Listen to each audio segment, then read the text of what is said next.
Hey everybody, welcome back to my shop. And today we're going to turn this little apple bowl with a slight Ogee shape to it. Now I haven't been turning for a while, so I might be a bit rusty, but I'm excited to get started, so let's get dusty.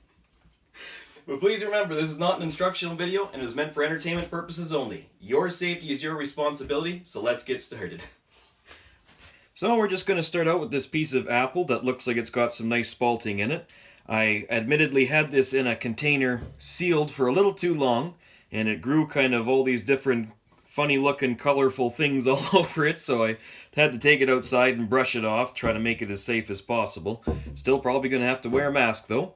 But first thing is I'm just going to cut off these ends so I get rid of that paint that I used to seal up the end grain, and we'll come back and throw it on a screw chuck.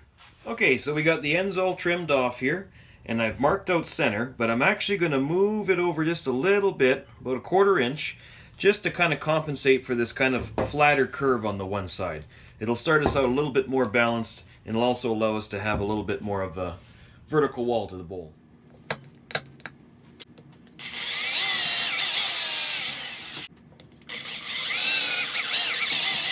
When you're installing your wormwood screw, once you get it kind of lined up with those chuck jaws, so it's now kind of locked in, pull it out to tighten it.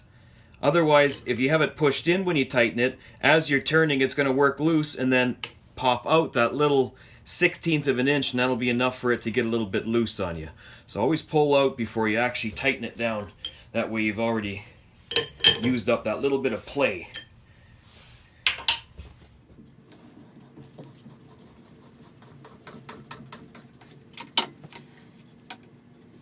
I'll just bring up the tailstock for some extra support, and we can get her going.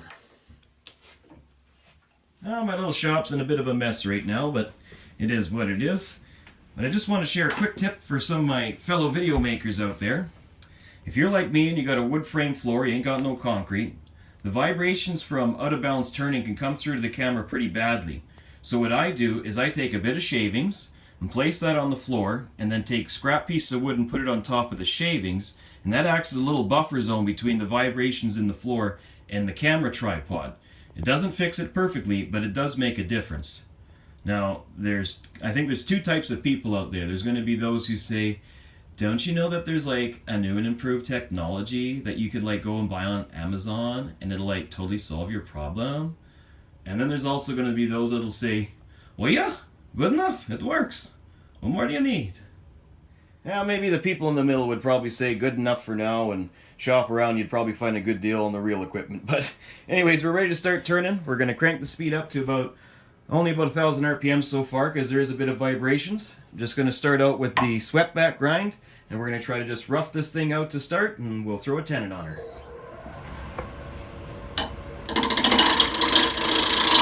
Now this wood's kind of dry, and so if I just try to plow through it, the tool might start jumping around. So on pieces like that, what I actually do is I still make the same type of cut, but instead of sliding down the tool rest, I'll anchor and pivot. So I'll anchor and pivot in. That gives you a lot of power, because the handle's into my hip, and the tool is being held pretty much in the same position on here. If I just try to let it do a cut, I guess it's not so bad. It could sometimes jump around, but on those pieces that are a little out of balance, or if the speed's too slow, anchor it down and just pivot.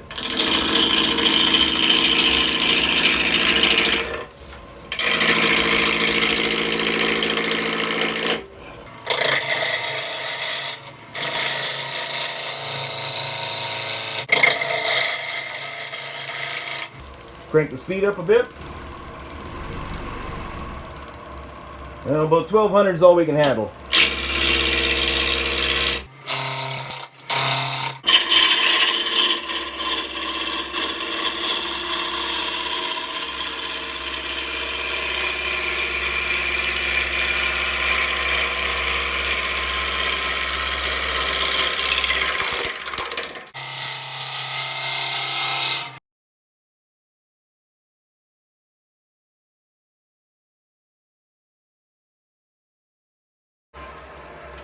Okay, let's see what we got going so far. A little flat spot here, a little flat spot there. Let's make a couple more passes to get rid of those, and then we'll get that tenon on there.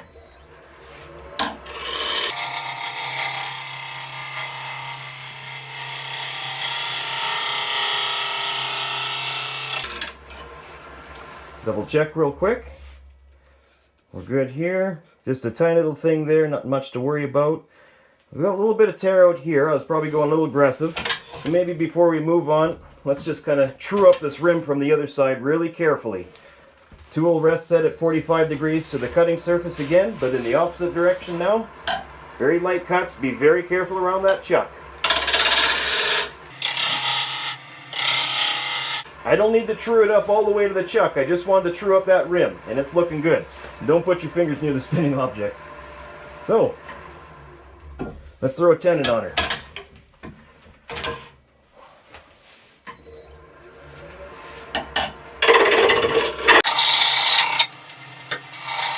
I'm going to go with a fairly small tenon on this project.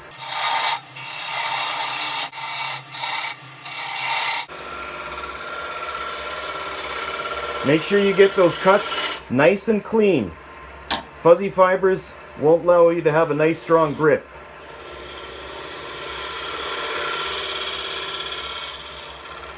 Okay, tenon's ready. Now what I want to do with this piece is I kind of want to go for, again, an Ogee shape. I think we did this a little while ago on the Beaded Walnut Bowl. So what that means is you want it to go out, come back in, then back out again. Kind of like an S or reverse S, depending on the side you're looking at.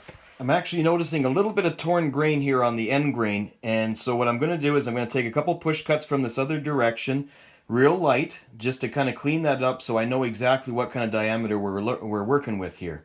Because if we go ahead and start now, I'm still going to lose 1/8 of an inch on one side. So that's a 1/4 inch total. So that'll make a big difference in the shape in the end. So let's get that rim cleaned up first.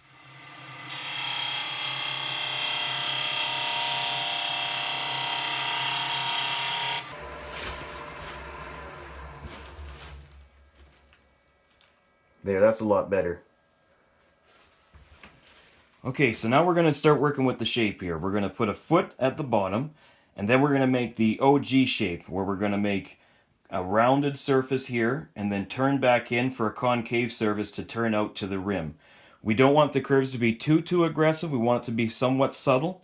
And we also, another key thing to getting the shape just right is having the edge of the rim and the body of the bowl and the foot be kind of in line with each other. If you got a really skinny foot, it looks like it's kind of wobbly and top heavy. If you got a really thick foot, it kind of just looks blah, you know? Great explanation, I know. But you really want to try to get that somewhat lining up, the rim, the body, and the foot. That's a real big key to getting the shape just right. So let's start making that shape, starting with the foot.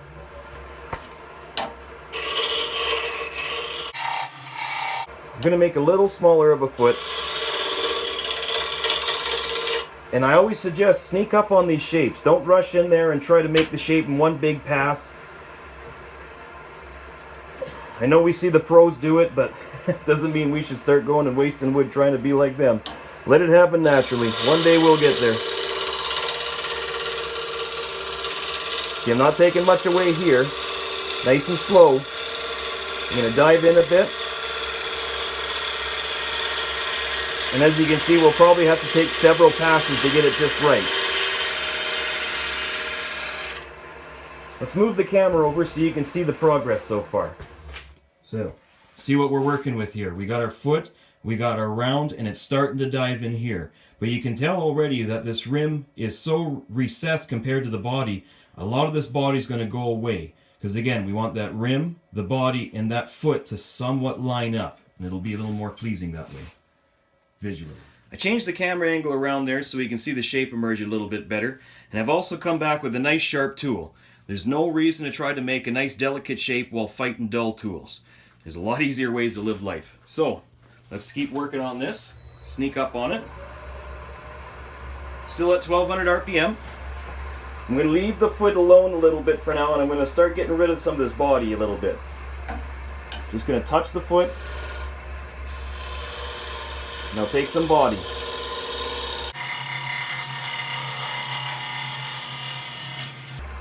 Okay, so as you see, this rim is still quite recessed compared to the body. So we're going to take another pass like that just to bring the body in a little bit more. We've got to catch up to this rim.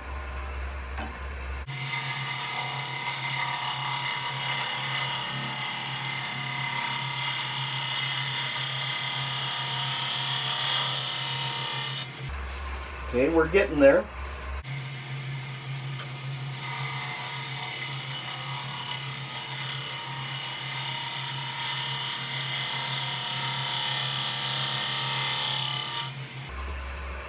It's coming. We're a little heavy on the bottom here. So we got to get this to kind of curve over this a little bit better and get this concave surface a little bit more concave.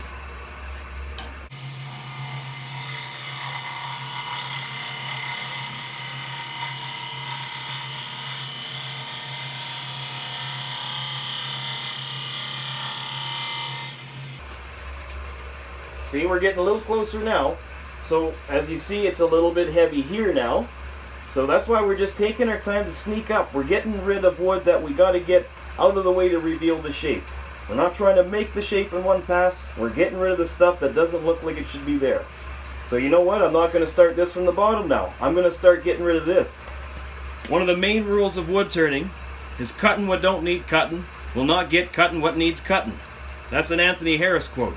And what it basically means is cutting what you don't need to cut will not get cutting what you need to cut. Because what I'm going to do now is just make another pass, and another pass, and another pass, and still have this stupid bump in the way. So just get rid of the stupid bump, and then move on. Cutting what don't need cutting will not get cutting what needs cutting.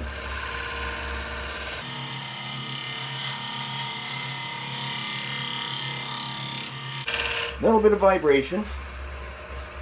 But as you see there, we're almost there. We are almost there. We almost got that shape now. It's not supposed to be too bold. I might even leave it like that. But you know what I'm going to do? I'm going to take a little few minute break, come back, and see what the heck's wrong with it. The foot might need some more work. So the overall shape's not too bad, but I think we can refine it just a little bit more. Now remember, we want to get that rim and the foot somewhat in line with the kind of body of the bowl. So if we take this ruler here, let's see if I can get it in frame. Where is it going to be? About there. So you see, we got a bit of extra wood in the body I think we can take down. And it'll help it kind of have more of a smooth curve to it. And the other thing is, if you look, the curve that's right here is pushing out a lot more than the curve that's up here. So if we can get this to lay in just a little bit further, and then that'll cause this to be able to come back a little bit out, we'll split the difference, and those two angles will also somewhat match. And I find that helps with the shape as well. So let's take a nice little couple fine cuts to refine that, and hopefully it'll be good after that.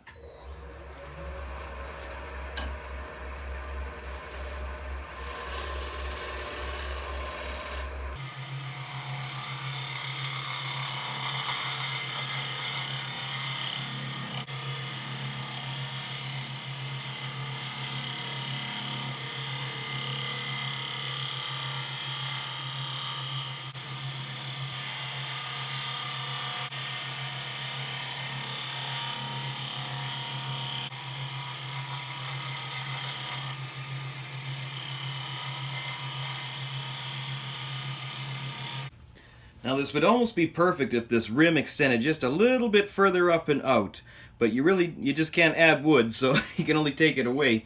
Well, I guess there's segmenting, but that's a different thing entirely. So what I'm going to do is another light pass from the foot through the body, and try not to touch this rim almost at all, so that we leave all the wood up here and just reduce this size in here, and I think we might be ready to actually start doing some hollowing.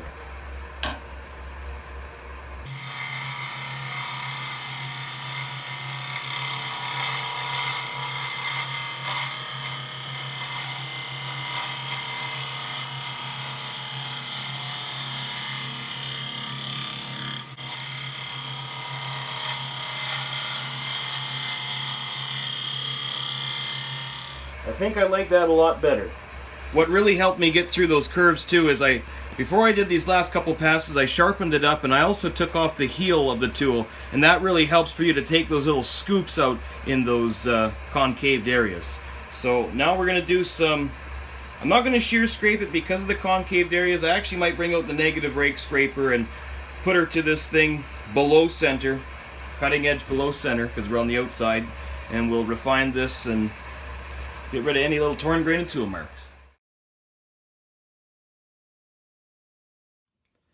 Negative rake scraping's all done. I still have a little bit of torn grain left, but not too bad. Next thing we're going to do is get rid of this nub so it doesn't bottom out in the chuck jaws, and I'll make sure that I leave a nice center impression so that we can reverse the bowl later to finish the foot.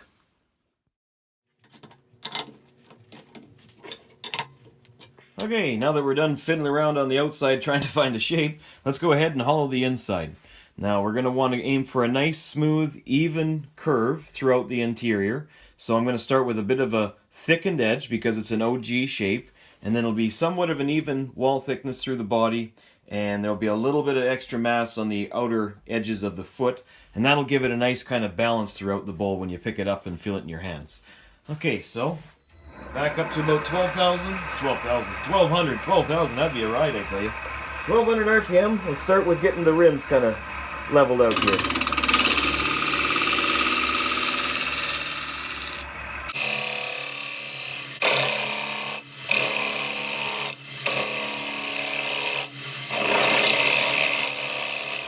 Now when I'm judging the thickness of the rim here, I'm actually sighting down over the bowl to see where the body of the bowl begins. So I'll line that rim kind of up with it to get a nice even curve throughout.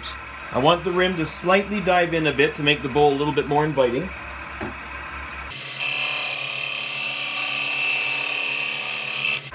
Now I'm going to set the thickness of the rim, and when I do so I'm also going to aim the tool so that it lines up with the curvature of the body of the bowl behind it.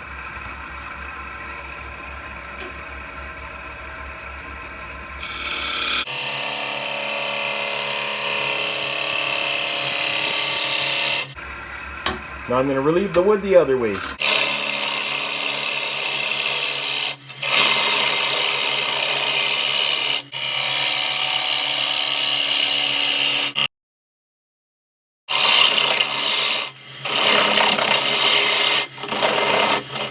I've got a nice sharp edge again because this might be the last cut I take on the wall, so I want it to be as clean as possible. Nice and slow.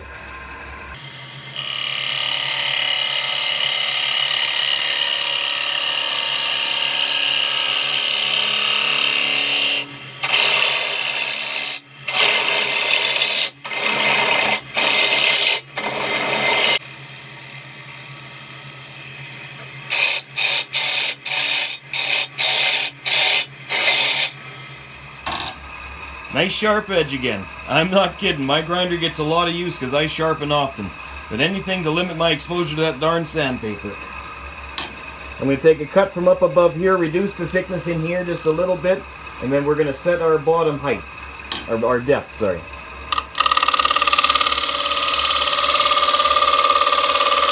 A little bit of vibration. So I'm just going to hold the outside of the bowl with my hand to dampen it a bit.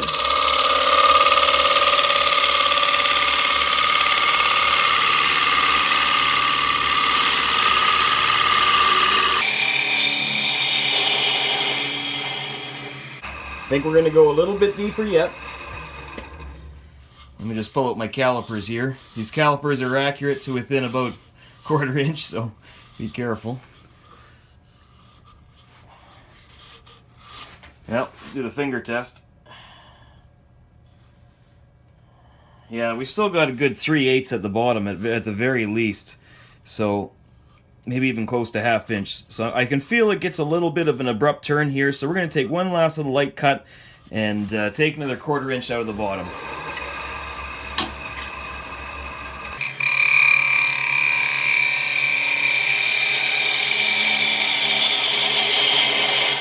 Oh, and I ran out of tool height.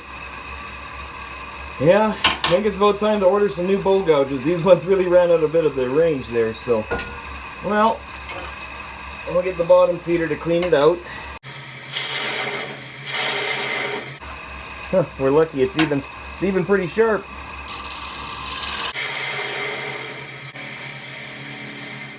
That seems pretty smooth. I don't feel any ridges or any kind of abrupt changes. So I'm just going to switch over the negative rake scraper and just kind of clean up those couple little tool marks. Especially that one from when I bumped in with my handle. But yeah, negative rake scraper time. I've raised the tool rest so we'll be slightly above center.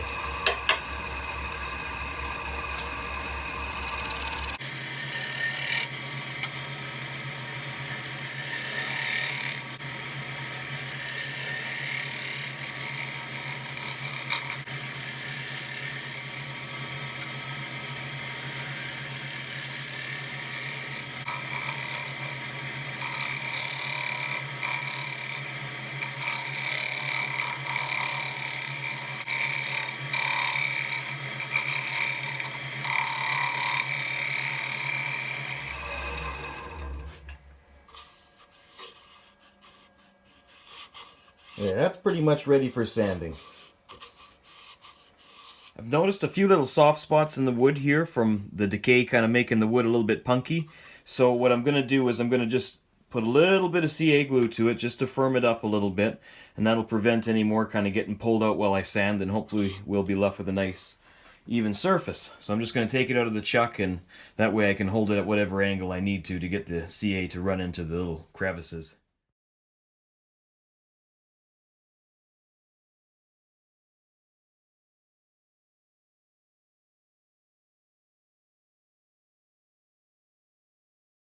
I'll never underestimate the importance of a clean nozzle. Goes a lot longer ways. But anyways, we got that super glue all over there, the CA glue.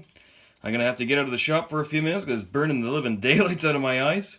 I don't usually like using the CA glue if I don't have to, but I think this case was important. Hopefully it doesn't leave too much staining in the wood, but I got to get some fresh air. Once that glue's all cured up, I'll go ahead and sand the piece with my homemade power sanding arbors.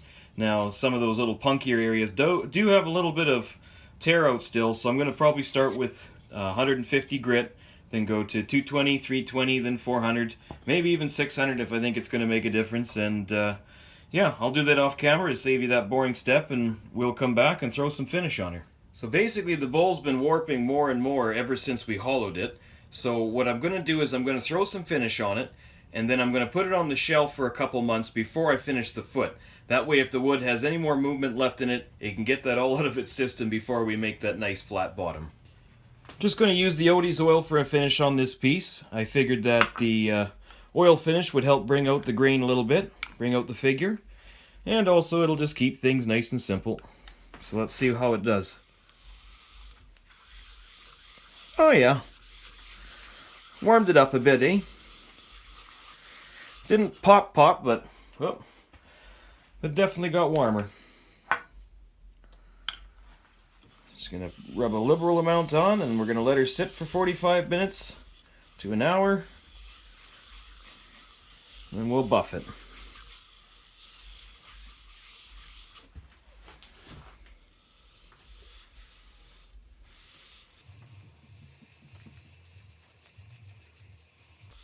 Wood's a little bit thirsty. Okay, we'll let this soak in and we'll come back and buff it.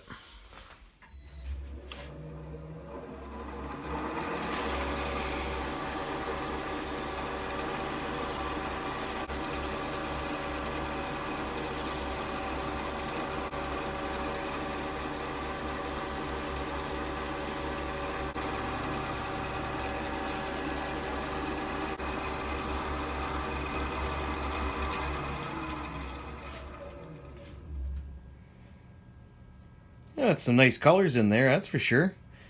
I think what I'm going to do is I'm going to let it sit overnight, and I'm going to give it one more coat tomorrow, and we'll come back and we'll see if there's much difference in that. But yeah, this apple has some nice, even some of the grain in here is nice and curly and twisting around. Very interesting. Well, wouldn't you know it, while I was buffing that second coat of finish I applied, I got a phone call and had some work to go do. And then things just kind of spiraled from there, and this has sat in the chuck for about 4 days now. And when I came back in the shop, it had shrunk so much I was able to just come and pull it right out of the jaws without actually loosening them. But take a look at how much it's actually warped already. Now you can see why I want to wait a month or two until it dries a little further, because we get that bottom all flat and it'd sit on the table nice and sturdy, and then next week you come up to it and touch it and it's wobbling. And that's a very dissatisfying kind of an experience. So it's best to put it aside and let it finish doing what it's going to do. But we can see the figure popping out there pretty good. Let's show you the inside too.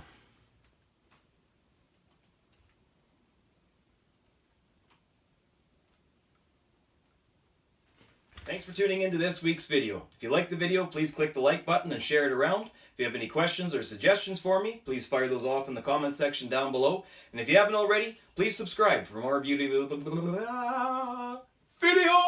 the future. So thank you very much, have yourself a great day, and God bless.